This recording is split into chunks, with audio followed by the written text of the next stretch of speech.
Ouais, ça marche. Alors Pierre m'a redonné les questions qu'il y avait eu pendant la session de tout à l'heure. Donc, le plus simple, c'est de repartir là-dessus. Alors, on a sur la partie preview, notamment. Je sais pas s'il y en a qui ont utilisé.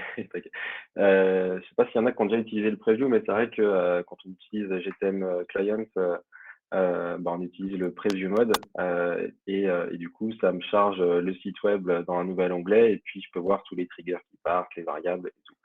Le preview mode, il y en a aussi un sur GTM Server Side. Je peux vous montrer à quoi ça ressemble. Mais c'est tout aussi simple à utiliser. En fait, au lieu que ce soit votre navigateur qui écoute les événements qui partent et qui soit retranscrit dans le debugger GTM, eh bien en fait, le preview de GTM Server Side va écouter au niveau du serveur tout ce qu'il reçoit et tout ce qu'il envoie directement dans ce preview-là. Hop. Je vais vous repartager mon écran. On va regarder ça ensemble. Tout ce qu'il reçoit, c'est tout ce qu'il reçoit au niveau du même navigateur, hein. Ça marche aussi par cookie quand même. Oui, tu as raison. Effectivement, c'est que depuis ton navigateur, c'est pas les logs Parce qu'au début, tout je ce qui croyais arrive que sur c'était ta tout en serveur. fait. Ah oui, Après, je me suis rendu compte que c'était que pour mon PC. Enfin, que pour Alors, mon qu'est-ce que tu si tu appelles veux. tout? Moi, je pensais que c'était tous les hits qui passaient par ton serveur CGTM que j'allais Ah, voir c'est-à-dire dans mon debug en fait. tout trafic Tout le confondu? trafic, ouais. Ouais, Non, parce c'est que les que hits qui viennent de ton navigateur normalement. Oui. tout à fait. Mais comme au tout début, on voyait favicon.ico qui faisait que d'être demandé, je me dis c'est pas moi qui demandais ça, mais en fait c'était bon, voilà. Maintenant c'est corrigé, donc il n'y a plus de problème. Ouais. Oui, je confirme. Si tu veux voir tout ce qui part, c'est plutôt du côté GCP et les logs où tu peux voir toutes les requêtes qui sont reçues et envoyées par GTM Server Side. Là, pour vous montrer un petit environnement GTM Server Side, donc là, c'est mon conteneur serveur, donc qui ressemble à 90%, visuellement en tout cas, à mon conteneur web. Il y a des subtilités qui sont non négligeables.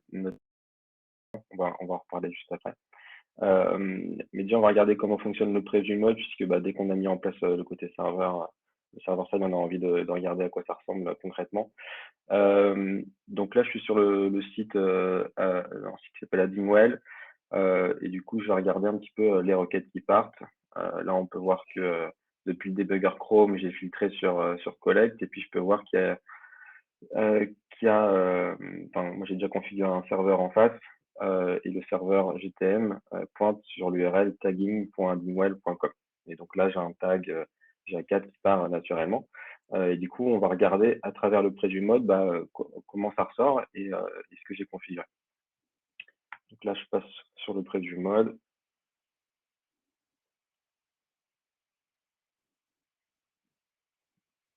Donc voilà, là, il est chargé. Je vais rafraîchir ma page.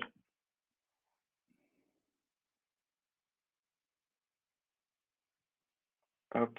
Et là, on peut voir qu'il y a des choses qu'il a reçues. Donc, encore une fois, ça écoute le serveur, ça écoute que les hits qui sont envoyés depuis mon navigateur. Et on va voir qu'il y a plusieurs requêtes qui sont parties. Il y a une requête de PageView. Il faut savoir que c'est un tag GA4 qui a implémenté, qui est le tag côté web. Donc, on peut voir à quoi ressemble ma requête ici. Donc, ça, c'est la requête qui est envoyée directement depuis mon navigateur. Donc, c'est ce qu'on voyait tout à l'heure quand on voyait le petit slash collect ici. C'est la même chose. Donc ça, c'est ce qu'il reçoit. Et puis ensuite, il y a aussi ce que lui envoie derrière. Et donc, lui, ce qu'il envoie, il va communiquer derrière avec Google Analytics, puisque j'ai associé à mon client GA4, je vais y revenir, un tag GA4 également. Donc ça veut dire que l'URL qu'on voyait tout à l'heure pointe vers le serveur et le serveur va ensuite pointer vers Google Analytics ici.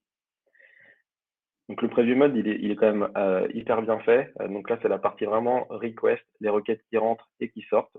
On a aussi la partie tag pour savoir quels tags sont envoyés. Donc là, j'ai une configuration simple uniquement avec GA4. Mais je peux retrouver pas mal de choses qui sont aussi assez intéressantes.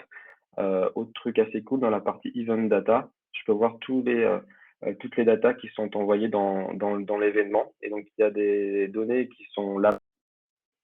Hop, si je clique dessus ici, j'en ai un petit peu plus. Donc là, c'est pas activé, mais ça peut être le cas. Mais c'est ici que je vais retrouver le user agent et tous les petits trucs qui sont envoyés nativement par un tag web et que je peux choisir ou non d'envoyer derrière à mes tags côté serveur. Et Donc bien là, tu es sûr, en j'ai train ma de nous console. montrer. Pardon, excuse-moi.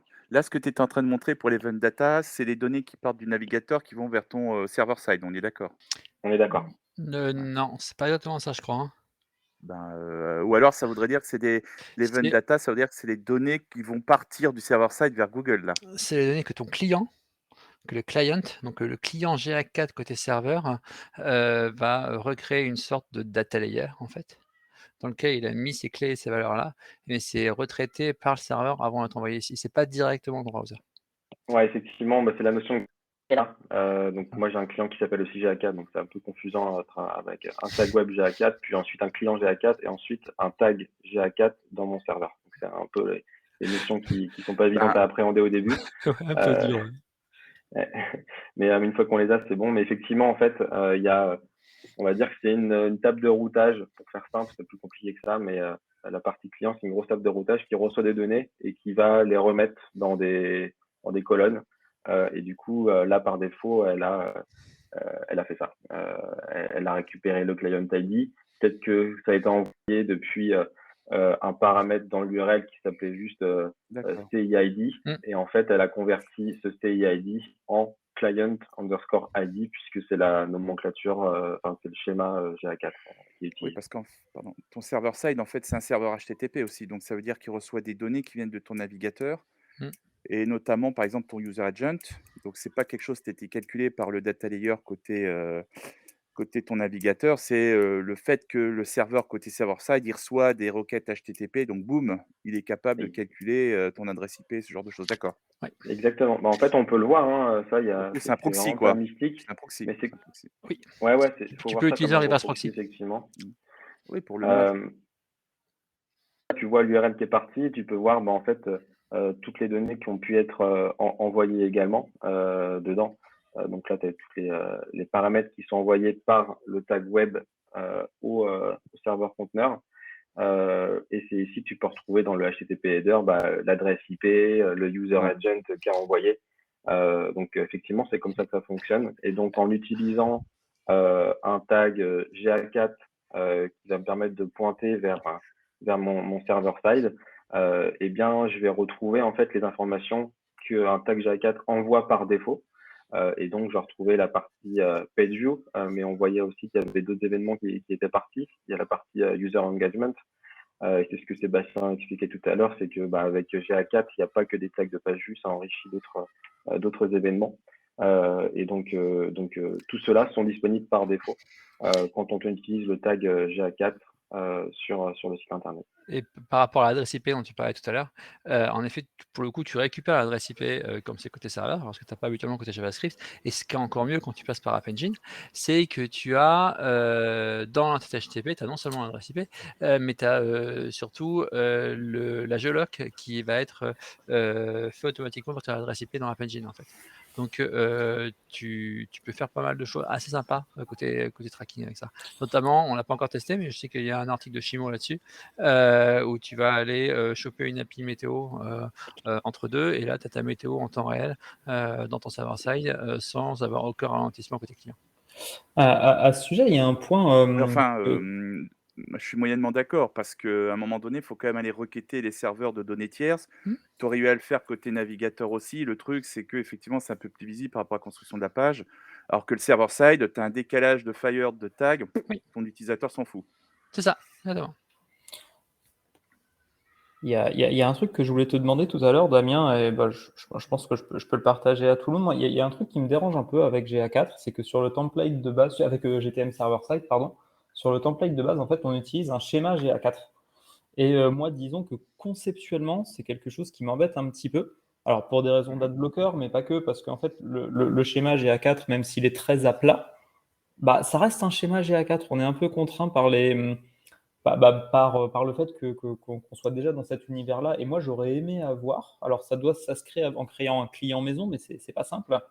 Quelque chose qui est vraiment plus à plat et plus, pas du GA4 en fait. Je sais pas ce que vous en pensez? Ce que tu appelles du GAtag, c'est en fait le nom des propriétés de la query de ton URL Ouais. qui est catalogué dans la doc type ce qu'il y avait dans le mesurement de protocole. C'est de ça dont tu parles, hein?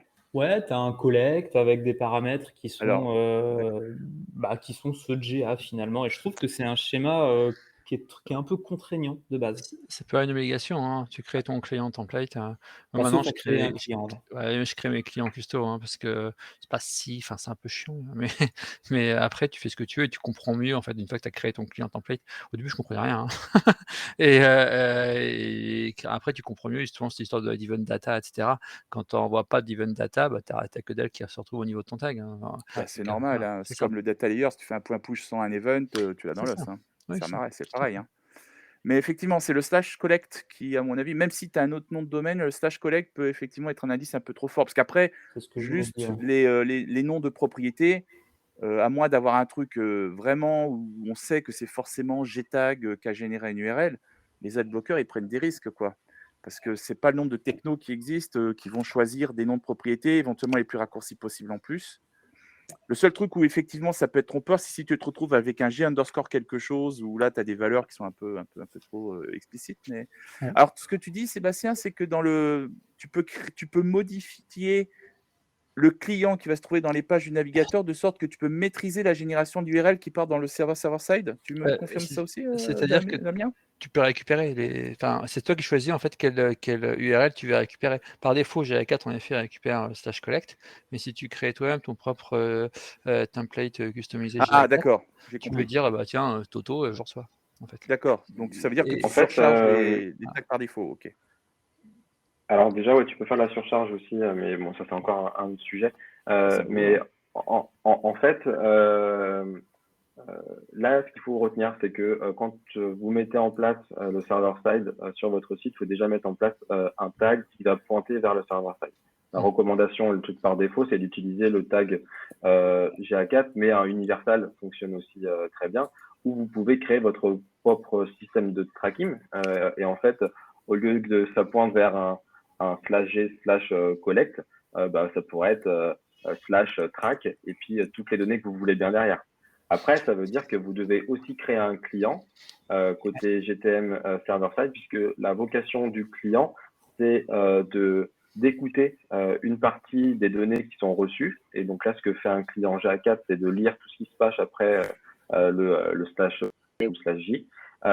Et lui, il va regarder ensuite tous les paramètres et il va créer une table de correspondance derrière. Mais si vous voulez créer quelque chose de beaucoup plus simple parce que vous trouvez que le schéma GA4 est trop compliqué et qu'Universal il est obsolète, en fait vous pouvez en recréer un hyper bateau avec que certaines données qui vous seraient suffisantes avec uniquement les URL et quelques informations de Client ID par exemple pour créer un mini analytics derrière. Ça, Je l'ai fait avec un streaming vers BigQuery, parce que ce qui est bien, c'est que maintenant, avec GTM, c'est très facile de streamer des données vers BigQuery.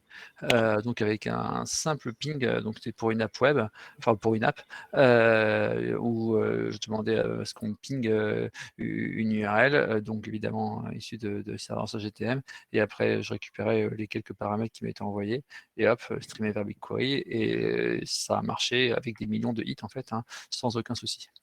Ouais, avec BigQuery, donc effectivement, c'est un point hyper important, c'est que aujourd'hui, on peut taper dans BigQuery depuis un tag GA4 universal ou un tag qu'on a créé, sans passer derrière par Google Analytics, comme c'était le cas avant, puisque avant, quand on parlait de BigQuery, on pensait souvent à du GA360 qui streamait directement dans BigQuery. Maintenant, vous n'êtes plus obligé de passer par un Google Analytics pour recevoir des données dans BigQuery. Vous pouvez créer votre propre tag ici et importer. Alors, il n'y en a pas encore qui existent par défaut ici, mais je pense que ça va arriver assez prochainement. C'est la possibilité, en fait, depuis la partie communautaire. Ça, c'est tous les tags qui sont par défaut, qui sont ceux créés par Google. Et ensuite, il y a la partie communautaire. Et là, vous pouvez tous les tags que certains ont créés. On retrouve certains tags de Simo qui sont là. State.io qui sont là aussi, dont je précisais tout à l'heure que c'est une solution qui permet de simplifier de GTM server-side. Et donc demain, en fait, il y aura sûrement un tag BigQuery qui sera disponible ici, qui évitera de passer par Google pour des logiques de consentement ou autres. Vous voulez pas être dépendant d'un GA4 et par exemple de son schéma BigQuery. Et donc vous pouvez recréer le vôtre directement dans un BigQuery. Et ça, il y a aussi des tutos qui en parlent sur le site de Simo. Ça, c'est l'avenir. Hein. Les gars, il y a des gens qui essaient de poser des questions dans le general chat. Hein, n'hésitez pas à regarder. Oui, j'ai vu la partie IP.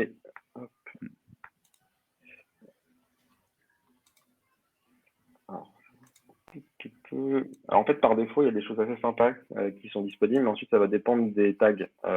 Tous ne l'ont pas.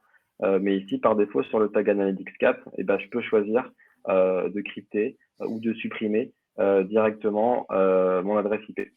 Oui, mais donc, elle est supprimée à quel niveau? Parce que c'est la question qu'avait François et j'ai échangé avec lui. Parce que tout à l'heure, tu as présenté App Engine et les logs de App Engine. Oui. Est-ce que ce paramétrage joue sur la présence de l'adresse IP dans tes log engine, des logs de App Engine? Non. Ça, c'est tout ce qui rentre dans. Ça, c'est géré après, une fois reçu dans le serveur. D'accord. Mais tout ce qui est en amont, comme c'est le cas aujourd'hui, c'est dans le HTTP header, l'adresse IP. C'est ça. De l'enlever aujourd'hui, c'est pas quelque chose qui est fait. C'est une obligation légale de récupérer l'adresse IP de toute façon pour les logs. Non, au contraire, justement. Le problème, non. Si Google te demande de l'anonymisation, c'est parce que sinon il l'aurait dans l'os pour le RGPD. Attends. Au niveau RGPD, au niveau de tes stats analytics, il faut offusquer. Par contre, au niveau de tes logs serveurs, la gendarmerie, elle a besoin de savoir. Moi, j'ai déjà eu une requête dans la gendarmerie qui m'a demandé les adresses IP de personnes, en fait. Et j'ai dû leur fournir l'adresse IP de mes logs serveurs. Donc parce ça que veut c'est une dire obligation légale, j'ai conseillé pendant 6 mois. D'accord, mais alors ça veut dire qu'il faut que tu fasses d'autres types de déclarations du fait que tu détiens et tu traites ce genre d'informations. Évidemment, mais comme toute personne qui a un site web. Aujourd'hui, les logs, faut savoir que tout site internet génère des millions de logs par jour. Bien sûr, on est d'accord. C'est la base. Après qu'il y en ait du côté Google là, encore une fois, c'est pas exploité par Google. Il n'y a pas une database qui est associée à Google Analytics derrière ou un produit publicitaire. C'est vraiment uniquement du côté serveur et de l'App Engine. Ou si vous avez un serveur chez OVH, ça sera des logs qui seront chez OVH. Ouais, d'accord. Mais c'est quoi par la RGPD sous une forme ou sous une autre? Faut pas rêver. Hein. Si à un moment donné quelqu'un dit moi, vous me supprimez de vos logs, là, c'est pas possible. Normalement, on rentre dans la situation. Je pense que ça serait intéressant de s'intéresser sur le sujet parce que tu détiens l'adresse IP de quelqu'un. Je vois pas pourquoi on nous ennuierait par rapport à tout ce qui est outils de mesure et compagnie, alors que derrière, les gens vont sur ton site internet, tu as leur log IP, voilà, tu es tranquille. Alors évidemment, le log IP, ça veut pas dire faire le chemin inverse et compagnie, mais c'est une question en fait, c'est un peu le fonctionnement d'Internet, c'est que à partir du moment où il y a une image qui est appelée, du coup, il y a l'adresse IP qui est envoyée avec. Et en fait, là, aujourd'hui, on parle du server-side. Le server-side ne vient pas apporter une réponse pour ne pas envoyer l'adresse IP au début du parcours. Mais comme aujourd'hui, un GTM web et n'importe quelle solution, effectivement, ça génère un log avec l'adresse IP et ça ne vient pas résoudre ce problème-là. Cependant, ce que ça vient résoudre, c'est l'envoi de l'adresse IP à des prestataires comme un Google Analytics ou une régie publicitaire autre. Et là, du coup, on peut choisir d'anonymiser, de supprimer l'adresse IP. C'est surtout ça l'avantage du server-side. Donc, il n'y a pas d'avantage ou inconvénient par rapport à la partie log. J'ai une petite question, Damien, sur la preview, pardon. Pour revenir à ta preview, est-ce que tu as testé le fait d'utiliser une clé dans l'entête HTTP? Tu peux retourner sur ta preview? Oui, je vois ce que tu veux dire. Tu peux montrer, parce que j'ai découvert ça, j'ai trouvé ça super cool. Qu'est-ce que tu appelles une clé? Tu cliques sur les 3 petits points là-haut. Et ouais, les 3 petits points dans la preview, dans le menu là, à côté du GTM. Là, tu as Send Request Manually. Et là, ça te met donc une clé et une valeur, donc X, j'arrive pas à lire, mais quelque chose. Oui, oui. Si tu veux fetcher en fait une URL, par exemple, depuis Postman ou depuis n'importe quoi, pour par exemple faire du server-side tracking, pour faire tes tests, et ben, tu peux préciser, tiens, cette entête HTTP, elle doit passer par cette preview là. Et donc, ça te permet là de pouvoir éventuellement, par exemple, que tous tes hits, tous pour le coup, issus de ton serveur de pré-prod, idéalement, parce qu'en prod c'est un peu lourd, passe, soit visible dans ton server-side ici. Je sais pas si c'est un peu plus clair, mais ça évite, c'est parce que parfois tu dois faire des tests qui sont pas des tests qui sont uniquement sur le navigateur. Par exemple, moi, Oui. quand il y a l'e-commerce, la banque qui renvoie le résultat de c'est OK et que je veux passer par GTM server-side pour faire mon mesurement protocole, ce qu'on essaie de faire désormais, et ben, on demande quand on est en version de debug d'avoir cette entête qui passe dans l'URL. Et comme ça, je le vois, même si c'est pas moi qui appelle le truc, c'est la pré-prod, et ben, je le vois quand même dans mon debug. C'est une clé de debug en fait. Ok, bah en fait, je pensais pas que tu parlais de ça et je connaissais pas cette fonction. Donc, Bah, c'est juste on me pour l'a info. montré, hein, Parce en que, l'occurrence. parce que Et c'est cool. justement, ça me permet de faire la transition. Mais ce que tu nous as montré, Damien, c'est essentiellement du server-side, dans le sens où avant, tu n'avais que des bugs en browser-side. Oui, Parce que dans ce qu'on nous vend, à un moment donné, on est en train de nous dire ça serait cool de faire communiquer serveur à serveur.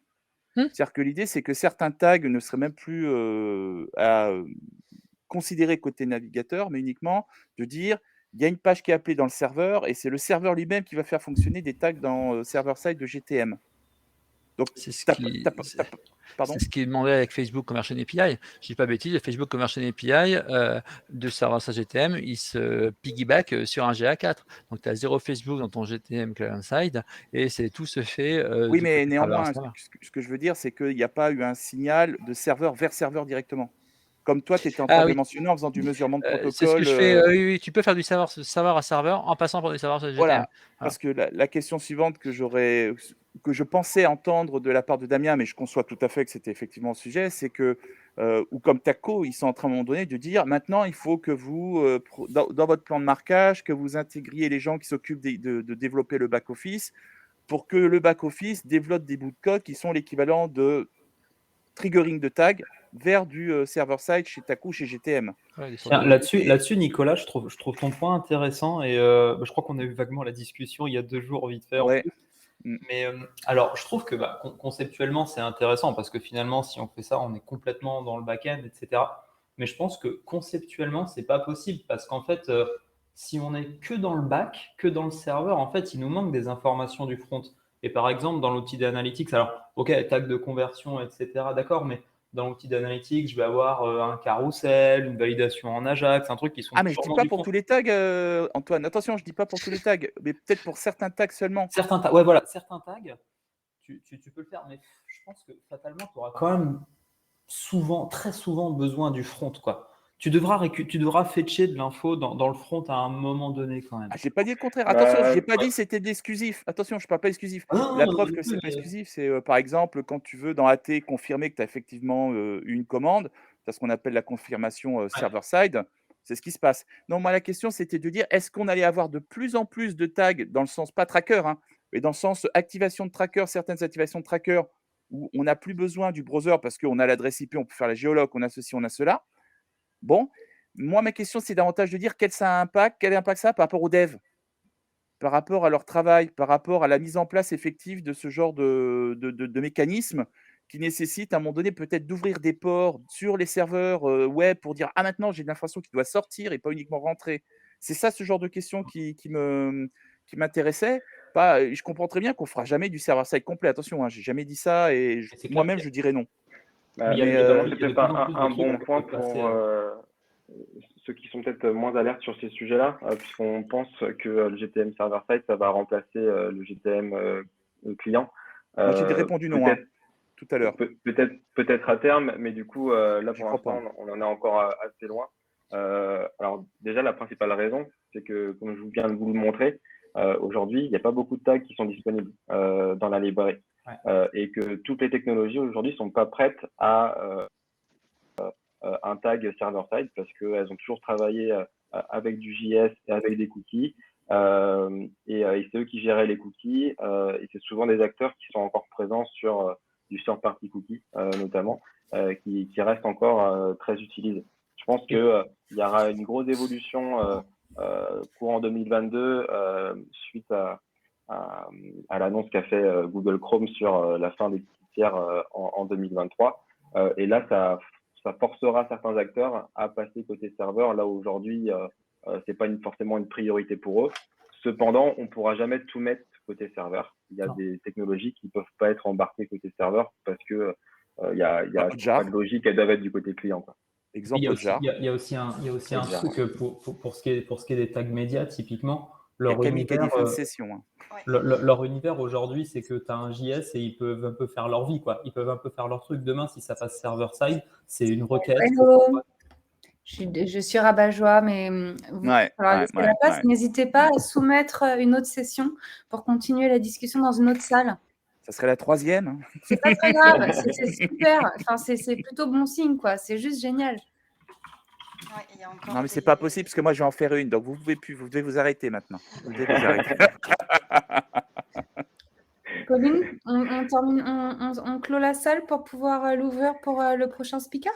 Oui, tout à fait. Je vous laisse tous rejoindre les sessions qui vous intéressent juste après. Et du coup, je vais clôturer celle-ci. Merci à tous, du coup, Damien, Nicolas, Sébastien et Aristide d'avoir participé.